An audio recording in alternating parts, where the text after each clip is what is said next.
میرے عزیزو، اب بات میں کرتا ہوں حضور پاک صلی اللہ علیہ وسلم کی رحمت للعالمین کی۔ مجھے کبھی کبھار غم بھی ہوتا ہے، اس بات کا دکھ بھی ہوتا ہے کہ ہم جس زمانے میں جی رہے ہیں آج بھی اس رسول پر ظلم کیا جا رہا ہے، اس رسول پروردگار، رسول رحمت للعالمین حضور پاک صلی اللہ تعالیٰ علیہ وسلم، جو اپنی زندگی پاک میں بھی مشقتیں اٹھاتے رہے، جس رسول کو طائف والوں نے پتھر مارے تھے یا حضور اکرم صلی اللہ علیہ وسلم پر مشقتیں ڈھائی تھیں، اس رسول پاک کو 1400 سال گزرنے کے بعد آج بھی ہندوستان کی سرزمین سے گالیوں کی بوچھار ہو رہی ہے، آج بھی ظلم کیا جا رہا ہے، پھر بھی دنیا یہ کہتی ہے کہ یہ دہشت گرد ہے۔ آج تم نے جتنی گالیاں میرے نبی کو دیں، میں سمجھتا ہوں کسی بھی دھرم کی مقدس شخصیت کو اتنی باتیں نہیں کہی گئی ہوں گی، کسی بھی نہیں۔ مجھے بتاؤ یہودیوں کی جو مقدس شخصیات ہے ان سے کون چھیڑ چھاڑ کرتا ہے؟ نہ ہم نے آج تک گالی دی، دوسرے بھی نہیں۔ عیسائی اور یہودی لڑتے رہتے تھے، الگ بات ہے، عیسائی جن کو مقدس مانتے ہیں ان کو کون گالیاں دیتا ہے؟ پلس ہندو جن کو مقدس مانتے ہیں، ہم کہاں انہیں گالیاں دیتے ہیں؟ لیکن ایک مظلوم شخصیت ہے رسول مختار صلی اللہ علیہ وسلم کی، آج بھی دنیا اپنے نشانے پر رکھی ہوئی ہے۔ کارٹون بنانا ہے انہیں کوئی دوسرا نہیں ملتا، رسول کی ذات ملتی ہے۔ انہیں مسخرہ کرنا ہے، جوک بنانا ہے، حضور کی ذات ملتی ہے۔ انہیں گالیاں بھپکیاں دینا ہے، حضور کی ذات ملتی ہے۔ آج کتنے کمزور ہو گئے یہ کروڑوں مسلمان، کتنے کمزور ہو گئے کروڑوں مسلمان۔ وہ عروہ بن مسعود کی بات مجھے یاد آتی ہے، جس کو قاصد بنا کر کے لوگوں نے بھیجا تھا کہ جاؤ دیکھاؤ محمد نے کتنی طاقت جمع کی۔ عروہ بن مسعود یہ قاصد بن کر کے آئے تھے دشمنوں کی طرف سے، اور حضور صلی اللہ علیہ وسلم کی طاقت دیکھنے آئے تھے کہ یہ للکارتے ہیں قیصر و کسریٰ کو بھی، سپر پاور کو بھی، ہے کتنی ان کے پاس طاقت۔ کیا دیکھا تھا انہوں نے؟ کیا دیکھا تھا؟ جنگی ہتھیار دیکھا تھا حضور کے ساتھ؟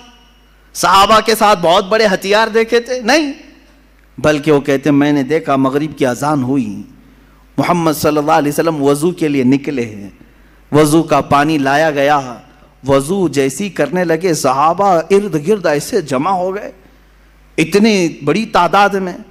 وہ محمد صلی اللہ علیہ وسلم وضو کے لیے ہاتھ دھوتے ہیں، کلی کرتے ہیں، ناک میں پانی چڑھاتے ہیں، چہرہ دھوتے ہیں۔ وہ عروہ بن مسعود دور کھڑے ہو کر دیکھ رہے ہیں اور کہتے ہیں میں نے دیکھا حضور کے جتنے صحابہ ہیں وہ کوئی اپنا دامن سامنے کیا ہے، کوئی ہاتھ سامنے کیا ہے، حضور کے چہرے کے پانی کو سب اپنے ہاتھوں میں لیتے ہیں، کوئی اپنے دامن پہ لیتا ہے۔ ایک قطرہ بھی حضور کے وضو کا نیچے گرنے نہیں دیا صحابہ نے، یا تو اپنے دامن پر لیا یا ہاتھوں پر لیا اور چہرے پر مل لیا، جو پانی جس کو زیادہ ملا وہ اپنا پی لیا۔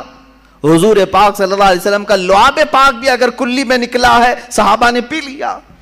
عروہ بن مسعود یہی دیکھ کر واپس گئے اور اپنے گرو گھنٹالوں سے کہا کہ چھوڑ دو محمد سے لڑنے کی بات۔ کہا کیا ہے ان کے پاس ہتھیار؟ کہا ہتھیار تو میں نے بہت نہیں دیکھا لیکن دیوانوں کی ایک فوج دیکھا ہے، ان کی تعظیم ایسے کرتے ہیں، قیصر و کسریٰ کے دربار میں بھی میں نے ایسی تعظیم نہیں دیکھا۔ ارے وہ دیوانے ایسے ہیں محمد صلی اللہ علیہ وسلم کے وضو کے قطرے کو بھی گرنے نہیں دیتے، ان کے ناک کا پانی، ان کی کلی کا پانی، ان کے جسم کا پانی اپنے بدن پر لیتے ہیں، ہاتھوں پر لیتے ہیں، چہرے پر مل لیتے ہیں۔ یہ قوم کب رسول کا خون گرنے دے گی؟ وہ قوم جو وضو کے قطرے کو گرنے نہیں دیتی، وہ خون کا قطرہ کہاں سے گرنے دے گی؟ اس لیے چھوڑ دو۔ میرے عزیزو، دنیا کی طاقتیں اگر ان کے اندر ہلچل مچی ہے اور ان کے اندر لرزہ طاری ہوا تھا تو صرف صحابہ کی یہ دیوانگی کو دیکھ کر، میرے آقا پر وارفتگی کو دیکھ کر کہ یہ ایسے ہیں، یہ جان دینے سے بھی کتراتے نہیں ہیں، اس لیے اس قوم سے لڑنے کا چھوڑ دو۔ قیصر و کسریٰ جیسے بڑے سپر پاور ڈر گئے تھے تو صرف صحابہ کی اس وارفتگی کو دیکھ کر کہ یہ حضور کے وضو کا قطرہ گرنے نہیں دیتے۔ اور آج دنیا اگر تم سے نہیں ڈر رہی ہے تو اس لیے کہ یہ اپنے نبی کی حرمت کو، عزت کو کبھی خاطر میں نہیں لاتے۔ خاطر میں نہیں لاتے، کچھ بھی کرو اپنے رسول کے لیے، یہ جھیل لیتے ہیں، برداشت کر لیتے ہیں، اس لیے ان کو خوب گالیاں دو، ان کو مارو، کچھ نہیں ہونا ہے۔ آج اگر تمہارے اندر جذبہ وہی ہوتا جو صحابہ نے اپنے رسول پاک صلی اللہ علیہ وسلم کے لیے پیش کیا، عزیزان گرامی، وہ صحابہ کا جذبہ یہی تھا جو جنگوں میں بھی، سفر میں بھی، حضر میں بھی، حتیٰ کہ وہ نمازوں میں بھی تک حضور پاک کے دیدار کو عبادت کا عین سمجھتے تھے۔ حضور کی پیروی، حضور کی اطاعت، ان کی دلجوئی کو عبادت سمجھتے تھے، اور حقیقت ہے۔ اور آج ہم نے جو یہ دوریاں اختیار کی ہیں، یہی ایک اصل مقصد ہے، اصل سبب ہے، یہی ایک اصل وجہ ہے جو ہمارے اوپر ذلتیں مسلط کی جا رہی ہیں۔